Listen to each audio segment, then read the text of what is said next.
మొన్న Paris Olympics ఆటల పోటీలకు 117 మంది ఆటగాళ్లు పోతే 6 పథకాలు పట్టుకొచ్చిండ్రు. బిల్లలు తెచ్చినోళ్లను సంబురంగా ఎదుర్కొని సన్మానించుకున్నాం.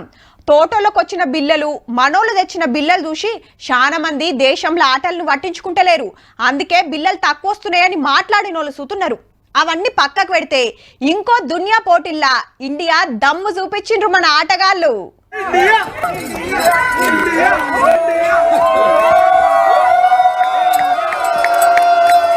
చదరంగంలో నెంబర్ 1 దేశం అంటే ఇండియానే.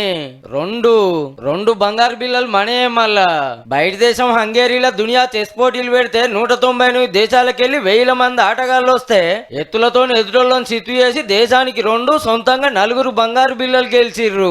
చెస్ పుట్టింది మన దేశంలో అయినా ఇప్పటిదాకా దునియా ర్యాంకుల్లో టాప్ లో లేదు ఇండియా. కానీ 10 మంది పడుసోళ్ళు పోయి ఇండియాకు తిరుగులేదని సాటింపేసిండ్రు. చెప్పుకోవాల్సింది మన తెలంగాణ బిడ్డ అర్జున్ గురించి.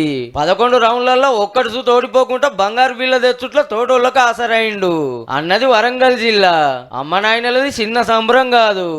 అర్జున్ లో మిగిలిన ఏ పని చేసిన దానికంటే ఎక్కువగా చెస్ ఆడుతున్నప్పుడు అర్జున్ చాలా చాలా హ్యాపీగా ఉండేవాడు. అంటే దాని గేమ్ అంతగా ఇష్టపడేవాడు. అర్జున్ మిగతా వాళ్ళకి అందరికంటే ఫాస్ట్గా ఉంటాడు, చాలా ఫాస్ట్గా ఉంటాడు. అంటే క్యాలిక్యులేషన్ స్పీడ్ కానీ లేకపోతే గేమ్ కానీ చాలా ఫాస్ట్గా ఉంటుంది. మిగతా వాళ్ళందరికీ అయ్యే లోపల అర్జున్ ముందే అయిపోతుంది. దునియాలో ఇండియా నెంబర్ 1 ర్యాంకులు ఉంటే ఆటగాళ్లలో గుకేష్ 2వ జాగలో, అర్జున్ 3వ ర్యాంకులు ఉన్నారు.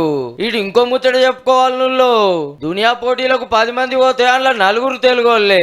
అర్జున్, హారిక, హరికృష్ణ. గుకేష్ మద్రాసులు ఉంటున్న సుత వాళ్ళ అమ్మ నాయనలు తెలుగే. అంటే ఇండియాను నెంబర్ 1 జాగలో నిలబెట్టింది తెలుగోళ్లే అన్నట్టు.